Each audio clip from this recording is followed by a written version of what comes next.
아멘. 12월 18일 목요일입니다. 오늘은 사사기 17장 1절부터 18장 31절까지 말씀입니다.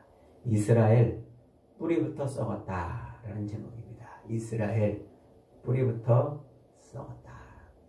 사사기는 이스라엘의 그 사사들을 통해서 하나님이 이스라엘의 그 실체를 까발려내고, 그럼에도 불구하고 하나님이 어떻게 이스라엘을 구원해 갈지를 사사들의 이야기를 통해서 보여주는 것이라고 그랬죠. 오늘은 이제 그 사사의 이야기가 끝나고 삼손으로 이제 사사가 이제 끝났어요. 그리고 이제 이 사사기 전체의 결론으로 17, 18장, 19, 20, 21장 5장을 사사기 결론으로 이렇게 소개를 해주고 있는 장면입니다. 이렇게 소개하고 있는 이유는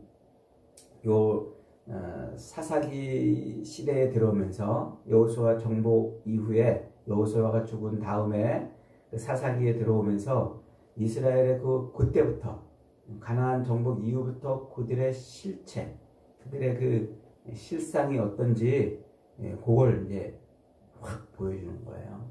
보여주면서 그 사사 시대에 그들이 그렇게 타락할 수밖에 없었던 이유가 무엇이었는지를 보여줘요. 그러니까 요 17장부터는 사실은 삼손 이후의 그 이야기가 아니고 이 삼손 이스라엘이 가나안에 정착할 때 그때 이야기예요. 시간적으로 그 앞선 이야기인데 그 앞선 이야기를 지금 맨 뒤에 갖다가 놓으면서 이스라엘이 그 사사 시대를 그렇게 타락하며 보낼 수밖에 없었던 그 이유를 이렇게 사사기 결론처럼 설명을 해주고 있다는 것이죠. 그래서 오늘 이 이야기를 가만히 들여다보면은 이스라엘이 정말로 뿌리부터 어떻게 썩어 있는지 그걸 한눈에 볼 수가 있어요. 그럼에도 불구하고 하나님이 그 썩은 이스라엘, 뿌리부터 썩어져 있는 그 이스라엘을 구원하기 위해서 하나님이 어떻게 일을 해 가시는가, 이 이야기가 바로 사사기를 결론 지으면서 이제 룻기, 사무엘 상하로 넘어가는 다리 같은 역할을 이제 하는 거예요. 자, 오늘 본문은 이제 이렇게 시작이 됩니다. 에브라임 산지의 그 미가라는 집에서 일어나는 일로 이렇게 시작이 되는데, 사사기 전체가 계속 반복해서 하는 이야기가 뭡니까? 그때에는 이스라엘이 왕이 없었으므로 각자의 소견에 옳은 대로 행하였더라. 이게 계속 이제 반복이 되는 거예요. 그러니까 이스라엘이 가나안 땅을 기업으로 받아서 가나안 땅에 정착하는 그 순간부터 하나님을 왕으로 섬기지 않았다는 거예요. 않았다. 그래서 그 이야기를 요 사사기 결론 부분으로 반복해서 설명해요. 17장 6절에서도 그렇게 설명하고 18장 1절로 가서 또 왕이 없다고 그러고 또 19장 1절에서 또 이스라엘이 왕이 없다고 또 그러면서 마지막 사사기의 맨 마지막 21장 25절에서 뭐라고 그럽니까? 그때에 이스라엘의 왕이 없으므로 사람이 각기 소견에 옳은 대로 자기 소견에 옳은 대로 행하였더라. 이 말을 계속 결론에 반복하는 거예요. 반복하면서 그 사사시대의 불행이 어디로부터 시작됐는지를 말씀해 주려고 그러는 것이죠. 그래서 사사기는 그들에게 왕이 없었으므로 그런 타락된 삶을 살 때 하나님이 그들의 진정한 왕이시고 하나님이 준비하시는 왕을 통해 그들을 구원하실 것이라는 이야기를 이렇게 룻기를 통해서 넘어가는 거예요. 그래서 룻기는 어떻게 마무리가 됩니까? 룻기는 그 이새의 아들 다윗을 낳았더라 이러면서 다윗 얘기로 하나님이 준비한 왕의 이야기로 결말을 내는 겁니다. 그래서 인간을 살리고 인간을 구원해내고 인간을 하나님의 백성으로 만들어내는 그 일은 누가 한다고요? 하나님이 준비한 왕이 하신다. 이 얘기를 하고 있는 겁니다. 자, 오늘 우리가 읽은 17장은 이제 17장과 18장은 미가라는 사람의 가정에서 일어난 일과 그 일을 통해서 한 지파, 단 지파가 그 타락되는 그 이야기를 쭉 이어가고 있어요. 그러면서 그 미가가 에브라임 지파인 것을 설명하면서 그리고 중간에 레위 제사장이 끼어들고 이스라엘이 통째로 아주 통째로 썩어 있고 부패된 것을 설명을 하고 있습니다. 자, 본문은 이렇게 시작합니다. 에브라임 산지에 미가라 이름하는 사람이 있더니 그의 어머니에게 이르되 어머니께서 은 1,100을 잃어버리셨으므로 저주하시고 내 귀에도 말씀하셨더니 보소서 은이 내게 있나이다 하면서 이제 이렇게 시작이 됩니다. 그러니까 에브라임 산지에 그 미가라는 집에 그 어떤 어머니가 가지고 있던 은 1,100을 잃어버렸어요. 그러니까 이 어머니가 그 잃어버린 것을 인해서 막 욕설을 퍼본 거예요. 이제 막 저주를 한 거예요. 어느 놈의 새끼가 이걸 훔쳐갔느냐, 이 빌어먹을 놈 하면서 한 저주가 그에게 임할 것이다. 막 누가 훔쳐갔는지는 모르지만은 그놈에게 저주가 임했으면 좋겠다. 가다가 되져라 뭐 이런 식으로 이제 막 우리 돈 잃어버리면 누가 돈 훔쳐가면 그런 식으로 하는 것처럼 이 미가의 어머니도 이제 그랬어요. 그러니까 그 저주가 막 저주를 쏟아내니까 옆에서 듣고 있던 미가가 이제 찔린 거예요. 왜냐하면 자기가 그 어머니 돈을 가져갔거든요. 그 찔리니까 어머니한테 돈을 쓱 가져다면서 어머니 그렇게 저주했는데 사실은 내가 가져갔습니다. 그러니까 그 어머니가 금방 어떻게 해요? 어머니가 그의 어머니가 이르되 내 아들이 여호와께 복받기를 원하노라. 막 저주를 쏟아냈더니 그 입술이 금방 여호와께 복받기를 원하노라 이렇게 합니다. 그러고서는 그 돌려받은 은 1,100 중에서 200을 미가에게 도로 주고 그것을 가지고서 신상을 만들어라 그래요. 그래서 신상, 우상을 만드는 거예요. 그러니까 그 우상을 만드는 자체가 지금 뭡니까? 10계명의 제2계명을 지금 어기고 있는 거죠. 그러니까 율법이 지금 패대기 쳐져 있는 겁니다. 율법이. 그러면서 아들이 도둑인 줄을 몰랐던 어머니가 도둑을 향해서 저주를 막 퍼붓더니 금방 이제 돈을 돌려받으니까 하나님께 복을 받을지어다. 그러고서는 그 돈 중 일부를 하나님께 드린다는 명목으로 신상과 드라빔을 만드는데 사용을 하는 거예요. 하나님을 섬기는 백성인데도 불구하고 혼합주의, 하나님도 불렀다가 우상도 섬겼다가 하나님도 의지했다가 우상도 만들었다가 지금 그러고 있는 거예요.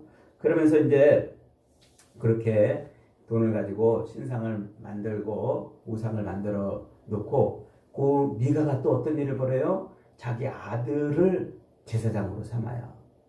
그러니까 출애굽기나 또 레위기 또 민수기에서 이 제사장은 누구만 될 수 있어요? 아론의 집계로만 제사장이 돼요. 나머지 레위인들은 그 제사장을 돕는 성막에서 그 제사장을 돕는 업무를 담당하는 것이지 제사장이 될 수는 없어요. 그런데 이 미가가 자기 아들을 제사장으로 세우는 거예요. 그러니까 이 기가 막힌 거죠. 하나님의 율법이 완전히 지금 패대기 쳐진 겁니다. 그러면서 이제 또 뭘 만들어요? 또 에봇과 드라빔을 만들어 가지고 그 제사장에게 맡깁니다. 에봇은 뭐죠? 제사장이 입는 겉옷이죠. 제사를 드릴 때. 그리고 드라빔은 옛날 창세기 34장에서 그 라반, 야곱의 외삼촌 라반의 집에 있던 것을 라헬이 훔쳐갖고 오잖아요. 가정을 지키는 가정 수호신인 겁니다. 에봇은 제사장이 입는 옷이고 드라빔은 가정 수호신 우상인데 그 두 개를 지금 함께 갖다 놓은 거예요. 그러니까 이스라엘의 모습이 그런 거예요. 이스라엘이 하나님도 섬기고 우상도 섬기는 혼합된 짬뽕, 혼합된 그런 종교를 지금 가지고 있다 이렇게 말하는 거예요. 미가라는 사람은 이름이 여호와와 같은 분이 누구신가 이런 이름이에요. 그런데 그 이름에 걸맞지 않게 그런 엉터리 같은 지금 신앙을 하고 있는 거죠. 자, 그러는 가운데 그 집에 이제 누가 이렇게 돌아다니다가 누가 그 집에 왔냐면은 저 유다 베들레헴에서 레위 청년 하나가 이리저리 돌아다니다가 그 집에 미가의 집에 온 겁니다. 이제 구걸을 하러 온 것이죠. 그래서 그 미가가 이제 그 레위 청년에게 넌 여기 왜 이렇게 다니냐? 그러니까는 이제 이 레위인이 미가에게 이제 아마 먹을 것을 좀 달라고 그랬던 것 같아요. 그러니까 옳거니 하면서 이 미가가 그 레위인을 자기 집에 제사장으로 삼아요. 13절에 보니까 이에 미가가 이르되 레위인이 내 제사장이 되었으니 이제 여호와께서 내게 복을 주실 줄을 아노라 이럽니다. 그러면서 그 청년, 그 레위 청년에게 해마다 은 10을 주고 또 고급 양복을 주고 또 먹을 것을 주고 이렇게 해서 이제 그 레위인을 자기 집에 제사장으로 청한 겁니다. 자, 이 레위인은 지금 왜 떠돌아다녔을까요? 레위인은 이스라엘 백성들이 가나안 땅에 들어가면 48개 성읍에 흩어져 살게 돼 있잖아요. 그렇게 흩어져 살면서 그 레위인들을 위해서 땅을 제공해주고 그리고 레위인들을 위해서 11조를 각 지파에서 행해야 됐어요. 그리고 또 해마다 절기를 지키면서 또 제사를 드려서 그 제물을 통해서 레위인들이 먹고 살아야 되는 거예요. 그러니까 레위인들은 이스라엘 전 지역에 흩어져 가지고 그들이 하나님이 살아계신 분이시다 하는 것을 증거하는 살아있는 표식이 되면서 동시에 하나님과 교통할 수 있게 하는 그런 역할을 감당하는 사람들인 거예요. 그런데 그 레위인들이 그렇게 48개 성읍에 정착하며 살아야 되는데 지금 떠돌이가 있는 거예요. 이건 뭡니까? 그 성읍에 살 수가 없는 거예요. 먹을 게 없는 거예요. 사람들이 11조를 안 하고 사람들이 제사를 안 드리니까. 그러니까 생계의 곤란을 겪어서 할 수 없이 자기 거주지를 떠나서 이곳저곳 돌아다니면서 투잡, 쓰리잡, 빌어먹을 짓을 하고 있는 거죠. 그러다가 지금 미가의 집에 와가지고 개인 집에 제사장이 됐다 이렇게 말해요. 그런데 미가가 뭐라고 그래요? 야, 이제 내가 우리 집에 제사장을 세웠으니까 우리가 여호와께 복을 받을 것이다. 그런 어처구니 없는 지금 소망을 지금 갖고 있다는 것이죠. 자, 그렇게 개인 가정이 지금 타락되어 있어요. 그렇게 가정도 타락되어 있고 레위인도 지금 타락되어 있고 타락되어 있는 그런 모습을 보여주면서 그러다가 또 어디로 연결이 됩니까? 이게 이스라엘 공동체 전체가 타락되는 것을 보여주죠. 그래서 이제 18장으로 넘어가면은 단지파가 이제 등장을 해요. 이 단지파가 여호수아 19장에 가면은 예루살렘을 이 가나안 지도를 보면 예루살렘을 중심으로 한 이 에브라임과 그 유다 지파의 그 중간 지역을 기업의 땅으로 이렇게 받아요. 그런데 그 땅에 사사기 1장으로 가면은 그 땅에 아모리 족속들이 딱 살고 있는 거예요. 그리고 아모리 족속들이 강해가지고 단지파가 거기 정착을 하지 못해요. 정착을 하지 못해가지고 이제 떠돌이 생활을 하는 거죠. 자, 그렇게 떠돌다가 자기들의 기업의 땅을 찾으러 가요. 그래서 이제 정탐꾼을 쭉 보내는데 5명의 정탐꾼들이 여기저기 살피러 왔다가 미가의 집에 방문을 하는 거예요. 그래서 미가의 집에 보니까는 여기서 이제 유대인 레위인이 제사장을 하고 있고 뭐 신상도 만들고 드라빔과 에봇도 만들어 놓고 가정 제단을 이제 만들어 놓은 것이죠. 그 레위 청년에게 이제 제사장에게 묻습니다. 우리가 갈 길이 형통한지를 하나님 앞에 물어봐 달라.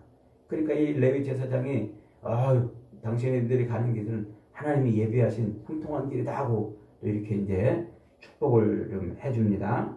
자, 그러면서 이제 그렇게 이 5명의 정탐꾼들이 저 꼭대기 단 지파 저 시돈 땅 밑에 거기로 이제 가서 보니까 너무 살기 좋은 거예요. 그러니까 다시 돌아와 가지고 자기 지파 사람들한테 우리 빨리 거기로 올라가자 그렇게 요청을 합니다. 그래서 단 지파의 군대 600명이 무장해 가지고 이렇게 이제 가다가 먼저 들렸던 그 미가의 집에 들려가지고 그 미가의 집에 신상을 털어가는 거예요. 우상을 털어가고 에봇과 드라빔도 훔쳐가고 뺏어가고 그리고 그 레위 제사장한테 이제 너 이 집에 제사장으로 있는 게 좋으냐? 한 지파의 제사장으로 있는 게 좋으냐? 그러면서 그 레위 제사장을 이제 함께 데리고 갑니다. 그렇게 쭉 그렇게 탈취하고 가는데 이 미가가 이제 그걸 나중에 사람들을 모아가지고 이제 쫓아가요. 그랬더니 이 단지파가 너 입 다물고 있어. 이 한 번만 더 입 벌리면 죽여버릴 거야. 그러니까 미가가 쫄아가지고 할 수 없이 돌아가요. 결국은 그렇게 해서 단지파가 미가 집에 있는 그 우상과 드라빔과 에봇을 그리고 제사장을 뺏어가지고 저 북쪽으로 끝으로 가가지고 자기 그 땅을 이제 얻습니다. 그런데 그 땅은 라이스라는 곳인데 거기는 여호수아 시대에 하나님이 주신 그 단지파의 땅이 아니에요. 거기를 무력으로 그 평화롭게 살던 그 지역을 다 살육을 하고 단이 이제 정복을 한 곳이죠. 아마 그래서 그럴까요? 이 단은 하나님의 기업의 땅에 들어가지 않고 자기들이 사람들의 피를 흘려가지고 그 땅을 이제 얻었기 때문에 그래서 하나님의 기업의 명단에 빠져요. 그래서 어디에 빠지냐면 성경 맨 끝에 요한계시록 14장에 가면은 구원받은 이스라엘 12지파 이름이 나오잖아요. 단지파의 이름이 없어요.